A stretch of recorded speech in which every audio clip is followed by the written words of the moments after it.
सहनाववतु सहनौ भुनक्तु सह वीर्यं करवावहै तेजस्विनावधीतमस्तु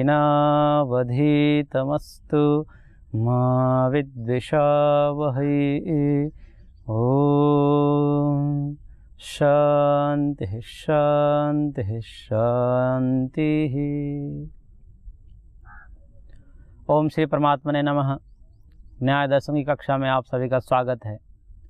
न्याय दर्शन के प्रथम अध्याय के प्रथम आह्निक का हम स्वाध्याय कर चुके, जिसमें कुल 7 प्रकरण और 41 सूत्र थे।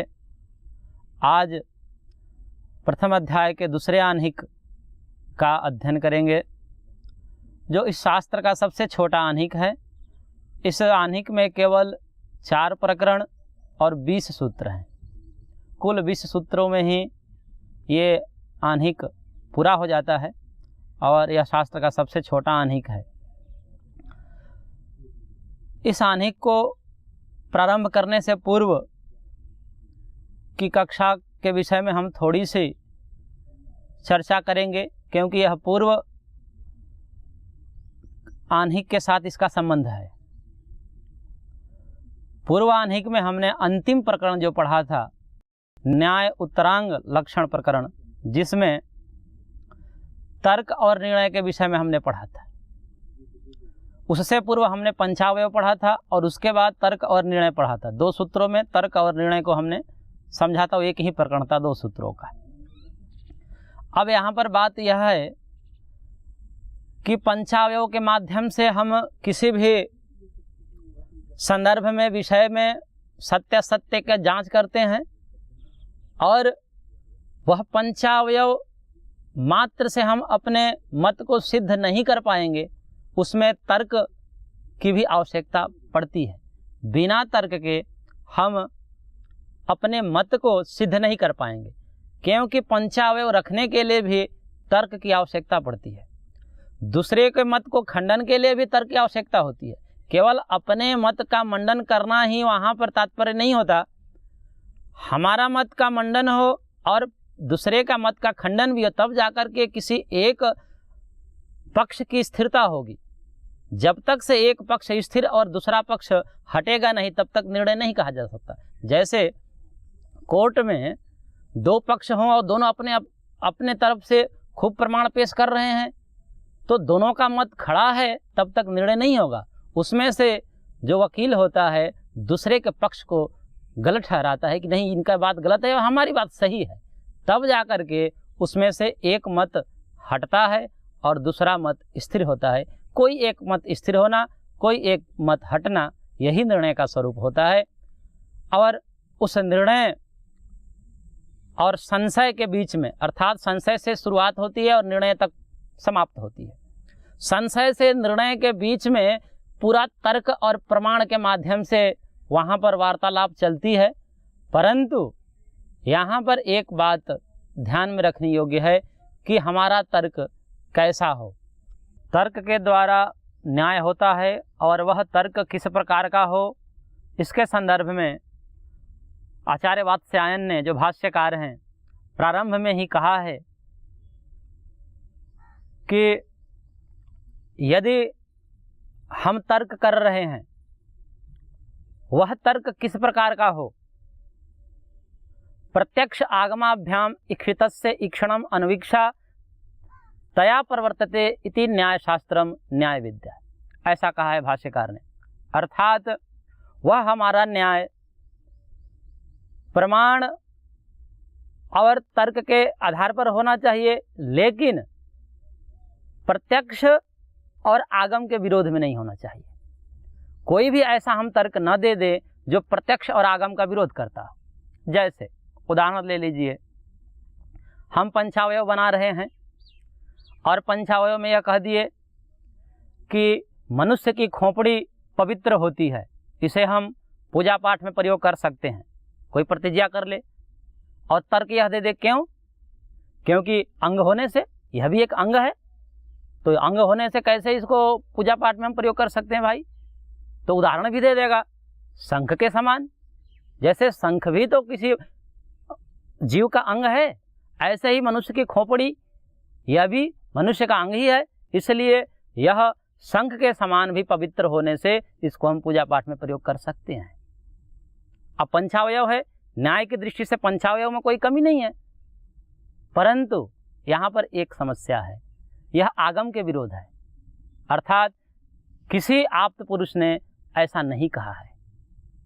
यदि ऐसा कहा हो तो हम कह सकते हैं, लेकिन ऐसा कोई आप्त पुरुष नहीं कहा कि मनुष्य के खोपड़ी हम पूजा पाठ में प्रयोग कर सकते हैं, वह पवित्र होती हो। इसलिए यह तर्क जो है आगम के विरोध में जा रहा है, आप्त पुरुष के वाणी के विरोध में जा रहा है, इसलिए इस प्रकार के पंचा अवयव ठीक नहीं होते, इस प्रकार के तर्क कुतर्क में गिने जाते हैं।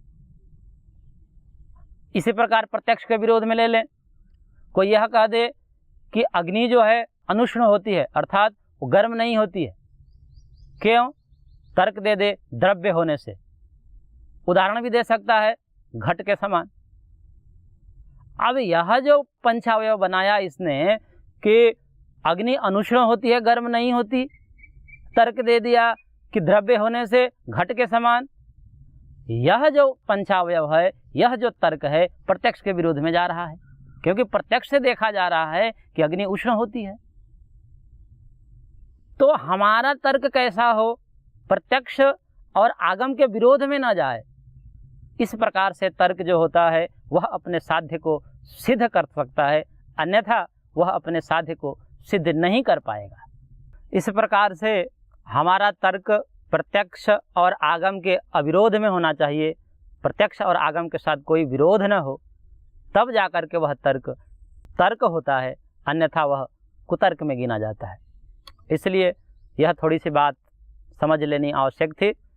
अब हम दूसरे आह्निक का प्रथम प्रकरण प्रारंभ करते हैं। इस प्रकरण का नाम है कथा लक्षण प्रकरण, अर्थात कथा का क्या स्वरूप होता है, कथा कितने प्रकार की होती हैं, इस प्रकरण में यह चर्चा चलेगी।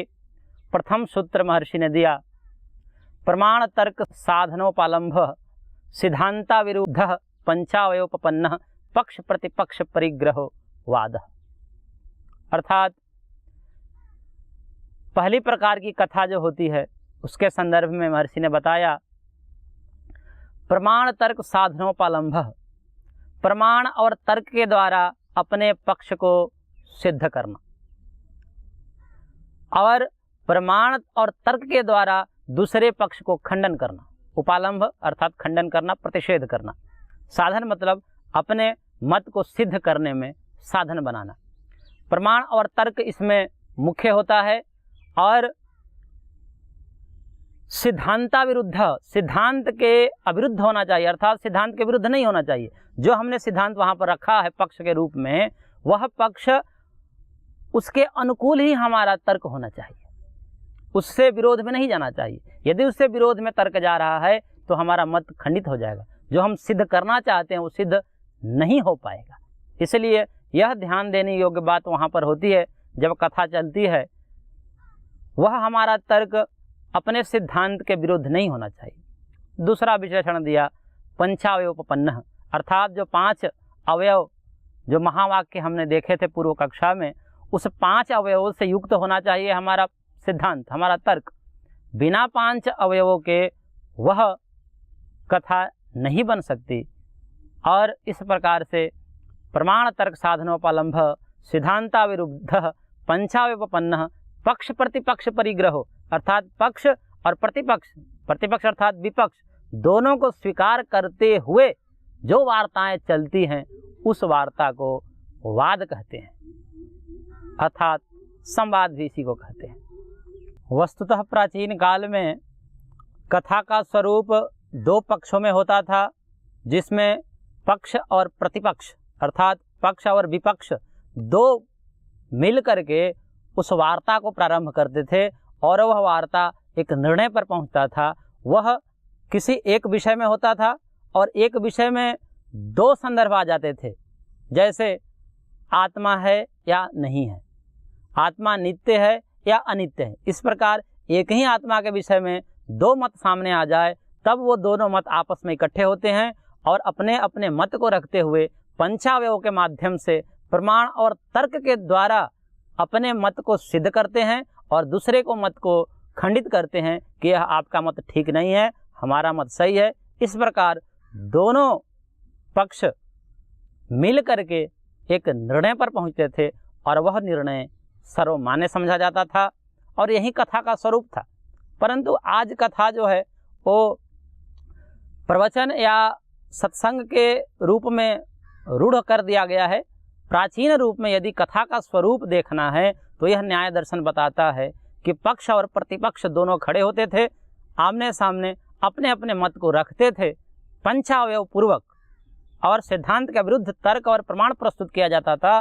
उस प्रकार से वह एक निर्णय पर पहुंचते थे और वह निर्णय परस्पर गुरु शिष्य में भी हो जाता था, सहपाठियों के बीच में भी हो जाता था, या कभी कभी राज दरबार में राजा भी संवाद के लिए बड़े बड़े विद्वानों को आपस में बुलाते थे और वहाँ पर शास्त्रार्थ होती थी और उस शास्त्रार्थ के माध्यम से किसी एक सत्य पर पहुँचा जाता था और वह सत्य जो है निर्णित रूप में, निर्णायक रूप में जनमानस में वह प्रचलित होती थी। इसलिए उस कथा को सुनने के लिए दूर दूर से लोग आते थे सुनने के लिए कि आज इस राज दरबार में, जैसे राजा जनक के दरबार में आती है कथा कि वहाँ पर विद्वान जुड़ते थे और शास्त्रार्थ होता था। उसको सुनने के लिए, उस कथा को सुनने के लिए बहुत सारे लोग इकट्ठे होते हैं और अपनी तार्किक शक्ति को भी बढ़ाते थे, क्योंकि कथा तर्क को भी बढ़ाती है।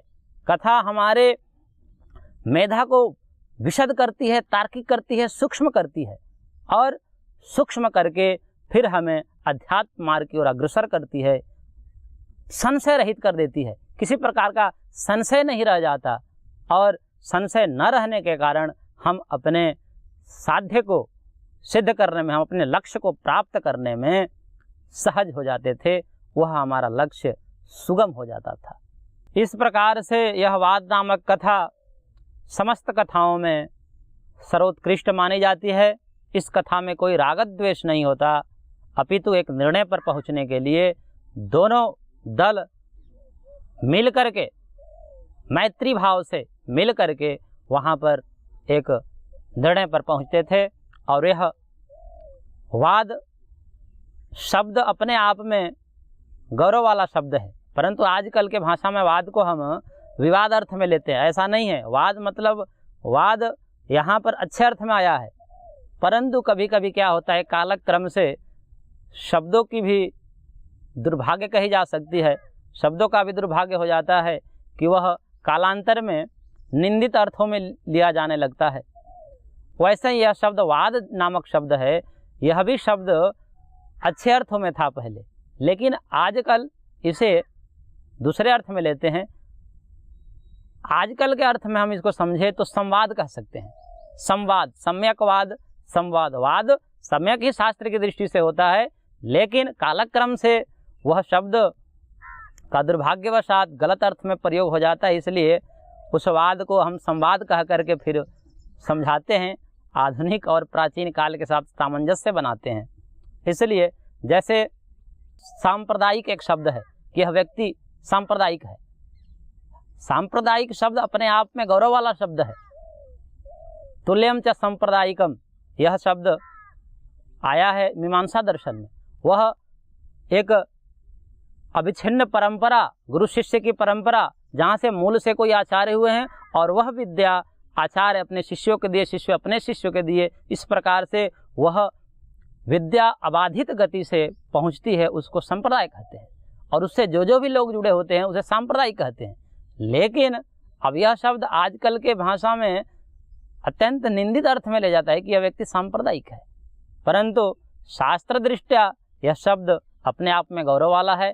ऐसे ही यह वाद शब्द अपने आप में गौरव वाला शब्द है, परंतु आधुनिक दृष्टि से हम इसको संवाद कह सकते हैं। वाद अपने आप में सही शब्द है शास्त्र की दृष्टि से।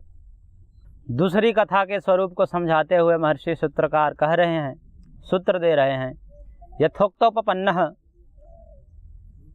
छल जाति निग्रह स्थान साधनोपलम्भ जल्प, अर्थात जल्प नामक यह दूसरी प्रकार की कथा है जिसमें यह कहा गया यथोक्तोपपन्नः, अर्थात जो पूर्व में वाद में जो हमने स्वरूप बता दिए वो सारा का सारा स्वरूप जल्प में आएगा, अर्थात जो वाद का लक्षण है वो समस्त लक्षण जल्प में भी आएगा। और छल जाति निग्रह स्थान, यह 3 शब्द इसमें बढ़ जाएंगे। उसमें प्रमाण तर्क था, अर्थात सूत्र का अर्थ हम करेंगे तो इस प्रकार होगा, प्रमाण तर्क छल जाति निग्रह स्थान साधनोपलम्भ सिद्धांता विरुद्ध पक्ष प्रतिपक्ष परिग्रहो जल्प, इस प्रकार से सूत्र होगा। अर्थात प्रमाण के द्वारा, तर्क के द्वारा और यथासंभव छल जाति निग्रह स्थान का भी प्रयोग होगा इसमें, जो कि यह निंदित माना जाता है। छल का प्रयोग करना, जाति का प्रयोग करना, निग्रह स्थान का प्रयोग करना, यह पारिभाषिक शब्द है। आगे इसके तुरंत बाद इसकी चर्चा चलेगी कि छल क्या है, जाति क्या है, निग्रह स्थान क्या है, इसे आह्निक में इसकी चर्चा होगी। जो निंदित माना जाता है और यह समझा जाता है कि छल करने वाला व्यक्ति राग द्वेष के वशीभूत से आकर के यह छल कर रहा है, क्योंकि छल करने का तात्पर्य यही होता है। इस कथा में जय पराजय की भावना आ जाती है कि ये मेरा मत है, मैं कभी ना हारूं, मेरा मत सदैव विजयी रहे, मैं सदैव जय को प्राप्त हूं। इस प्रकार की भावना जब आ जाती है तो वह व्यक्ति यथासंभव छल का प्रयोग करेगा, जाति का प्रयोग करेगा, निग्रह स्थान का प्रयोग करेगा ही। इसलिए यह कथा का स्वरूप थोड़ी निंदित अर्थ में ली जाती है कि ऐसा नहीं होना चाहिए, यह कथा का स्वरूप नहीं है। लेकिन इस प्रकार की भी कथाएं होती है। जब हम शास्त्रार्थ करते हैं तो कई लोग अपने मत को लेकर इतने दुराग्रही होते हैं कि वो अपने मत को छोड़ना नहीं चाहते। जो अवैदिक मत है, सिद्धांत जो सृष्टिगत सिद्धांत के विरुद्ध मत है, उसको भी यथासंभव वह वैदिक सिद्ध करने का, सत्य सिद्ध करने का कुचेष्टा करते हैं। इसलिए वह राग द्वेष में आकर के छल का प्रयोग करने लगते हैं, जो अत्यंत निंदित है। लेकिन यह भी एक है, स्वरूप है कथा का। इसलिए महर्षि ने इस कथा को भी कथा के अंदर अंतर्भावित किया है कि यह भी एक कथा का स्वरूप है। तो इस प्रकार से प्रमाण, तर्क, छल, जाति, निग्रह स्थान, इन सभी के द्वारा अपने मत को सिद्ध करने का प्रयास करना, दूसरे के मत को खंडन करने का प्रयास करना, जिस वार्ता में होती है, जिस संवाद की प्रक्रिया में होती है, उस संवाद की प्रक्रिया को जल्प कहा जाता है, जो निंदनीय माना जाता है। आगे जो तीसरा स्वरूप है कथा का, वह अत्यंत ही निंदनीय है, जिसमें कहा सब प्रतिपक्ष स्थापना हीनो वितंडा। यह वितंडा नामक कथा तो अत्यंत निंदनीय है, यह जल्प से भी निंदनीय है। क्योंकि इसमें क्या होता है कि जो प्रतिपक्षी होता है, जो हमसे संवाद कर रहा है, हमारे विरोध मत वाला है, उसका एकमात्र प्रयोजन होता है कि वह अपने मत को स्थिर नहीं करता, अपने प्रतिज्ञा को नहीं रखता, अपने पक्ष को न रखते हुए इसलिए प्रवृत्त केवल होता है कि इनको खंडन करना है, या जो भी बोलेंगे उसको खंडन करना है, बस उसका खंडन करना मात्र ही उद्देश्य रहता है। इस प्रकार की चर्चा जो है अत्यंत निंदनीय माना जाता है और इसको वितंडा नामक कथा कही जाती है। और वो जो प्रयोग कर रहा है इस प्रकार के व्यक्ति, उसको वैतंडिक कहा जाता है। और यह व्यक्ति जो है अत्यंत निंदनीय माना जाता है। इसको लोक में विद्वान भी और सामान्य जन भी कोई प्रतिष्ठा नहीं देते। ऐसे व्यक्ति प्रायः देखे जाते हैं कि आप कुछ भी बोलें उसके सीधे विपरीत बोलता है। आप ठीक बोलो तो भी खंडन, और ठीक बोलो तो खंडन तो होना ही चाहिए ठीक में, जो ठीक नहीं है। लेकिन जो सत्य बात है उसको भी खंडन करने का क्या मतलब। इस प्रकार के व्यक्ति जो है समाज में अत्यंत निंदनीय समझे जाते हैं और इसे विद्वान के असामान्य लोग भी पसंद नहीं करते, और ऐसे व्यक्ति वैतंडिक कहा जाता है। और यह कथा का अत्यंत न्यून कोटि है, अत्यंत अमर्यादित कोटि का यह कथा होती है। लेकिन ये भी कथा के स्वरूप में इसको चर्चा की गई है कि ऐसे भी कथाएं कभी कभी हो जाती हैं। कभी कभी कुछ लोग हमारे पल्ले पड़ जाते हैं कि आप कुछ भी बोलो, बस उनका एकमात्र ही काम रहता है खंडन करना।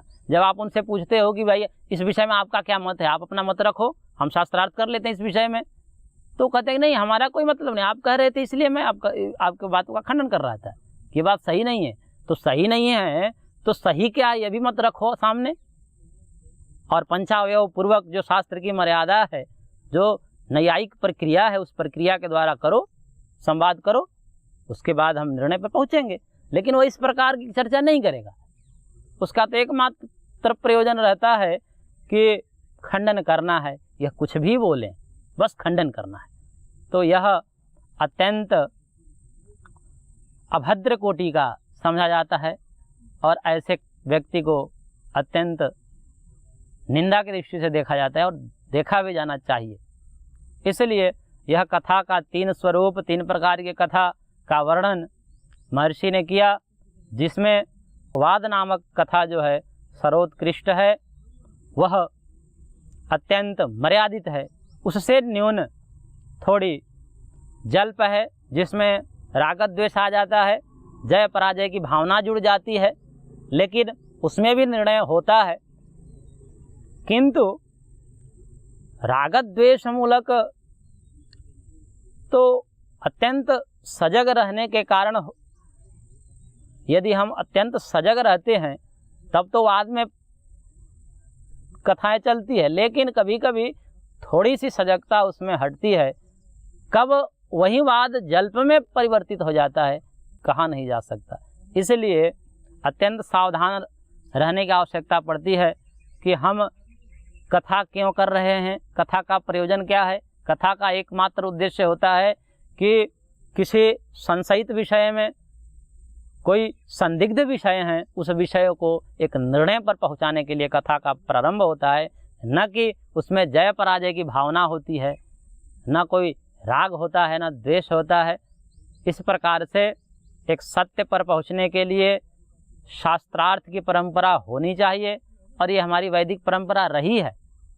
लेकिन बीच में ऐसा कहा जाता है कि यह शास्त्र शस्त्र के रूप ले लिया, क्योंकि पक्ष प्रतिपक्ष इस प्रकार से बनने लगे कि यदि इस शास्त्रार्थ में आप हार जाते हो तो या तो आप जल समाधि ले लो या अग्नि समाधि ले लो। इस प्रकार आत्महत्या के रूप में यह शास्त्र पहुंच गया।